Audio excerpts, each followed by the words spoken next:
यो कथा हो 3 युवाको र यिनी हुन् सज्जन, मेहनतमा विश्वास गर्ने, परिवारको आशा बोकेको एउटा सङ्घर्षशील विद्यार्थी।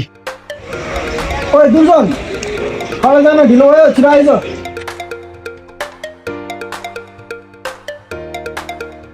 यो जहिले ढिलो हुन्छ क्या यार। ओइ दुर्जन, अनि के गर्दैछ यो? सक्यो के होइन, कपीको लागि बस्नुहोस्।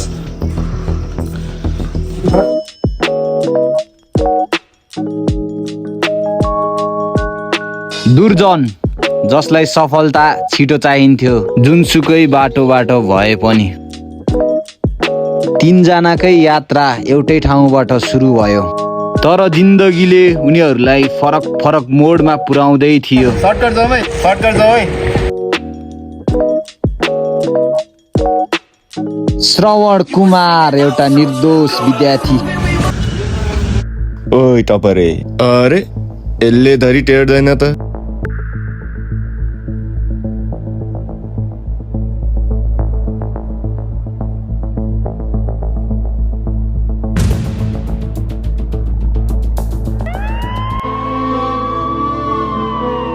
कसैलाई जिन्दगीले परीक्षा दियो। जिन्दगीमा तयार नै नभएका घटनाहरू आइपर्दा सपना, योजना र चाहना सबै पछाडि छुट्दा रहेछन्। त्यो बेला मान्छेले सही र गलत होइन, केवल समाधान खोज्न थाल्छ। कहिलेकाहीँ अरूको गलत निर्णयले निर्दोष सपनाहरू पनि समाप्त पारिदिन्छ। कसैलाई सर्टकटले अन्धो बनायो।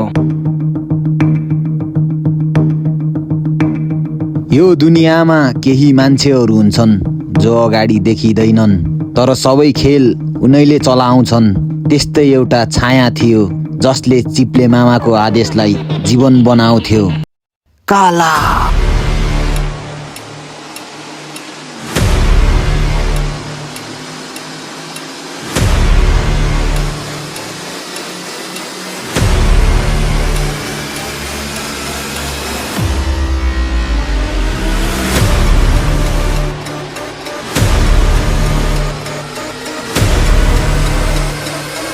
आठ दिन अघि उनीहरू एउटै बाटोमा हिँडिरहेको थियो। आज एउटाको काँधमा सङ्घर्षको भार थियो। भन्न के भयो, कति आखर बिल? 8 लाख हुन्छ यार। 8 लाख? 25 को आएको छ, 25 को आँट्छस्? कसो? चिप्ले मामा यसको काम हो, तर तैँले गर्न सक्दैन जस्तो लाग्छ। आमाको लागि त म अर्कोको आँखामा सर्टकटको नसा र उनीहरूलाई थाहा थिएन यो भेट उनीहरूको जिन्दगीको सबैभन्दा महँगो भेट बन्नेछ। कतिपय मानिसहरू पसिनाले पैसा कमाउँछन् र कतिपय मानिसहरू अरूको कमजोरीलाई नै आफ्नो व्यापार बनाउँछन्। सर्टकटको दुनियाँमा एमराज भनेर चिनिने एउटा नाम थियो, चिप्ले। खोइ त बान्छ तिम्रो केटाहरू, खोइ त खोइ। टाइम भयो मामा, आउँदै होला। कतिखेर आउँछ, कतिखेर? आयो मामा, मैले भन केटाहरू।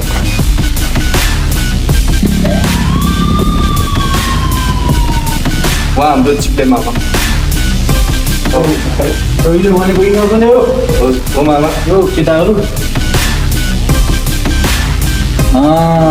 मेरो माल ल्यायो। खोइ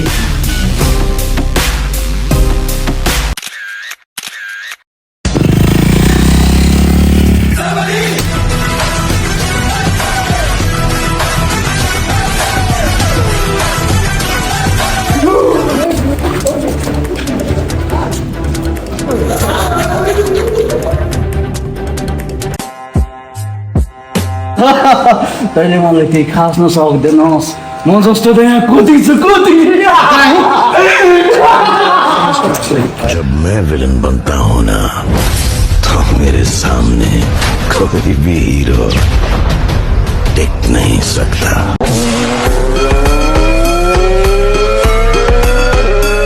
ए हीरो, तेरा स्टाइल तो बड़ा धांसू है।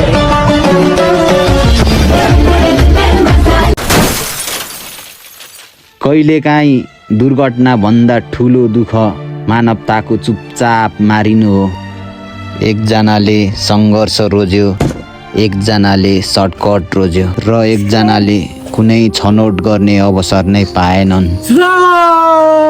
यो कथा यहीँ सकिँदैन, किनकि केही कथाहरू अझै समाप्त भएकै हुँदैनन्।